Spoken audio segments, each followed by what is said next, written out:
तो दोस्तों आइए अब हम सेकंड इक्वेशन ऑफ मोशन को प्रूव करेंगे। First equation of motion I hope आप समझ चुके होंगे। तो आइए अब हम सेकंड इक्वेशन ऑफ मोशन को सॉल्व करते हैं। जरा हमारे चैनल को सब्सक्राइब और लाइक भी करते रहो, शेयर भी करते रहिए। तो आइए देखते हैं सेकंड इक्वेशन ऑफ मोशन।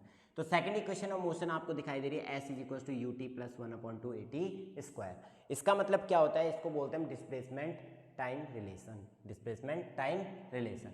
तो देखिए इसके लिए हम यूज करेंगे, देखो वेलोसिटी इज इक्वल्स टू क्या होता है, वेलोसिटी इज इक्वल्स टू क्या होता है ds over dt। Velocity equals to क्या होता है ds ओवर dt, यानी डिस्प्लेसमेंट अपॉन टाइम।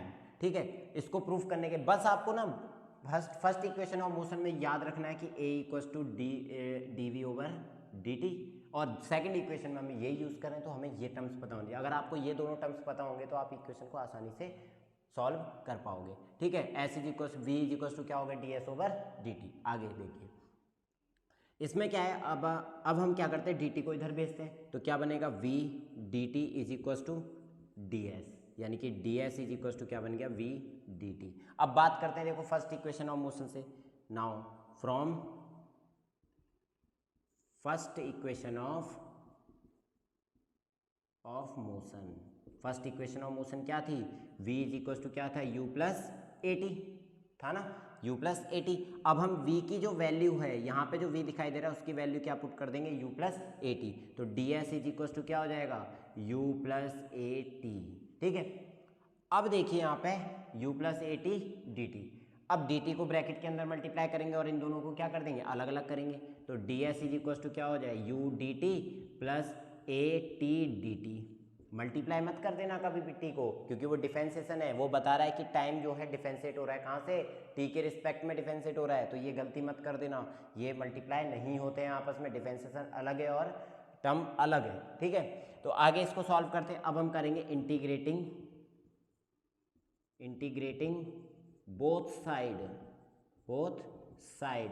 तो इंटीग्रेट करेंगे दोनों तरफ, तो इंटीग्रेट करने का मतलब क्या हो जाएगा ds is equal to integration of u dt और plus integration of a t d t. ये हमेशा अलग अलग टर्म में क्या होते हैं आपके इंटीग्रेशन होते हैं। ठीक है, अब जब हम लिमिट, अब नेक्स्ट स्टेप हमारा क्या होगा कि लिमिट कहाँ से कहाँ तक होगी।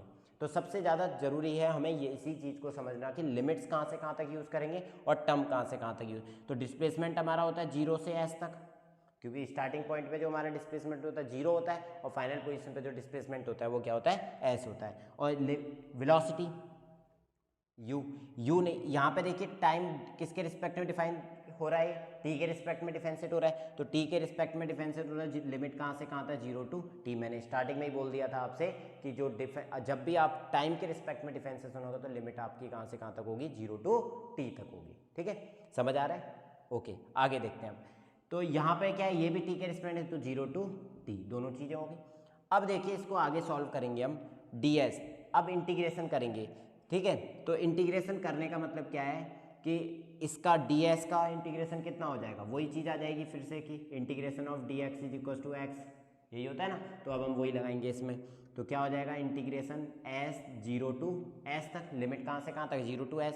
यहाँ पे हमारा जो u है u कांस्टेंट हमें क्योंकि t के रिस्पेक्ट में डिफरेंशिएट करना है अपने, तो इंटीग्रेट करना है तो u को क्या करेंगे बाहर लेंगे। तो u t, अब देखिए dt है तो t का डिफरेंस इंटीग्रेशन कितना हो t 0 टू t। अब बात करते हैं इस वाले टर्म की, a कांस्टेंट है तो a को तो ले लेते हैं बाहर, a कांस्टेंट रहता है तो a आ गया आपका बाहर। इंटीग्रेशन में क्या आएगा t dt 0 टू t। ठीक है, अब ध्यान से समझे, यहाँ पे s की लिमिट लगाएंगे तो अपर लिमिट माइनस क्या होता है लोअर लिमिट, तो अपर लिमिट s है और लोअर लिमिट क्या है हमारी 0 है, तो लिमिट होगी इज इक्वल टू u ऐसी है, लिमिट का है t माइनस 0 t से वही तो होता है t अपर लिमिट है और लोअर लिमिट क्या है हमारी 0 है तो t माइनस 0। ठीक है, प्लस अब बात करेंगे a, इसका जो इंटीग्रेशन होगा वो होगा क्या t square by 2 0 to t। अब देखिए कैसे आया ये t स्क्वायर बाय 2, आप जानते हैं कि इंटीग्रेशन ऑफ x का जो फॉर्मूला और x to power n equal to क्या होता है x to power n plus 1 upon n plus 1। और यहाँ पे दिखाई दे रहा है कि जो n की वैल्यू वो कितनी है 1 है, तो 1 का इंटीग्रेशन कितना होता है 1 प्लस 1 2 अपॉन 1 प्लस 1 2। ठीक है, तो s is equal to u t plus a t square upon 2 minus 0, इसका मतलब क्या है कि upper limit minus lower limit, अगर टी की वैल्यू 0 रखेंगे तो 0 ही हो जाएगा, तो ये माइनस हो गया। S is equal to u t plus a t square upon 2, ये मल्टीप्लाई हो गया अंदर ब्रैकेट के, तो एस इज इक्वल टू कितना आता है आपका you t plus 1/2 A t square, ये हो गई आपकी सेकेंड इक्वेशन ऑफ मोशन। ठीक है, तो इस तरीके से हम उसको समझेंगे।